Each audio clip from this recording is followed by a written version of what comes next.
Σου έχει συμβεί ποτέ να πηγαίνεις σε επίσκεψη στο θείο που δεν πολύ συμπαθείς και η μητέρα σου να σε αναγκάζει να τον χαιρετείς με ένα φιλί? Να περνάς από τη γιαγιά σου για ένα γρήγορο γεια και για να μπορέσεις να φύγεις, να σε αναγκάζει να φας μέχρι και το τελευταίο κεφτεδάκι. Να είσαι με το σκυλό σου στο πάρκο και να τον αναγκάζουν να χαρεί τα χάδια ενός αγνώστου. Είμαι η Λαμπρινή και στο Genderhood εργάζομαι ως υπεύθυνη έμφυλης ισότητας και ενσωμάτωσης. Και εγώ είμαι η Σοφία, ο άνθρωπος πίσω από τη διαχείριση και την επικοινωνία του οργανισμού. Και τις δύο μας ενώνει το πάθος μας να αναγνωρίσουμε και να αποδομήσουμε τα πρότυπα γύρω από το φύλο. Από το 2017 που ξεκίνησε το Genderhood, υλοποιεί πρωτότυπα εκπαιδευτικά προγράμματα με στόχο την πρόληψη του σεξισμού και των έμφυλων στερεοτύπων.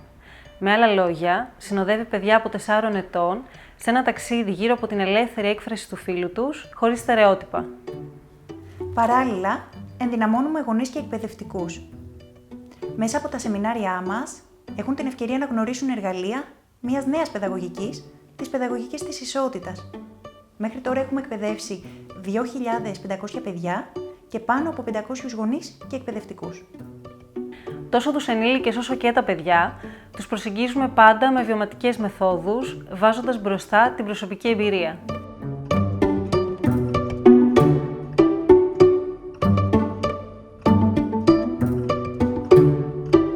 Αρχικά, ξεκινήσαμε ψάχνοντας απαντήσεις σε δικά μας ερωτήματα όταν άρχισε το ελληνικό MeToo. Αναρωτιόμασταν πώς θα μπορούσαν να είχαν προληφθεί τόσα περιστατικά κακοποίησης.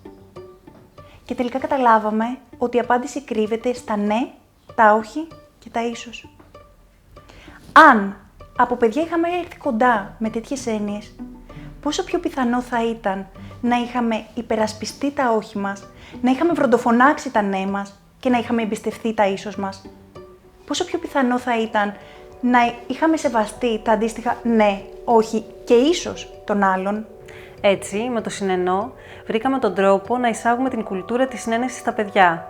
Ακριβώς για να εκπαιδευτούν από μικρή ηλικία στις έννοιες του ναι, του όχι και του ίσως και να μπορούν με αυτοπεποίθηση να τις εκφράζουν. Εν τω μεταξύ, σε περίοδους υγειονομικής κρίσης, που οι διαζώσεις δραστηριότητες έχουν ανασταλεί, πιστεύουμε πως το συνεννό θα είναι μια δημιουργική ασχολία για όλη την οικογένεια. Σχεδιάζουμε το συνεννό, το πρώτο εκπαιδευτικό κουτί για τη συνένεση, που θα φτάνει με το ταχυδρομείο στα σπίτια οικογενειών σε όλη την Ελλάδα.